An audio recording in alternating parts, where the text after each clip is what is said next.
সম্প্রদায়ের কাছে পবিত্র একটি দিন, কিন্তু ইছাপুর গাজীতলায় এক অন্য মহরম। এখানে হিন্দু সম্প্রদায়ের মানুষেরা নিষ্ঠার সাথে পালন করে মহরম।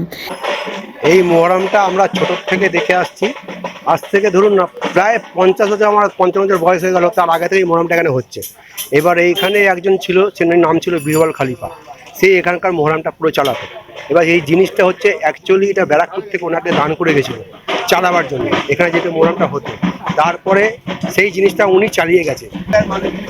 আমরা এখানে সব সম্প্রদায়ের মানুষ মিলে আমরা এটা করি। এখানে হিন্দু মুসলিম বলে কিছু আমাদের সম্প্রদায়ের ব্যাপার। এই মহরম শুরু করেছিলেন প্রায় 50 বছরেরও আগে বীরভদ্র প্রসাদ নামের একজন গাজী বাবার শিষ্য।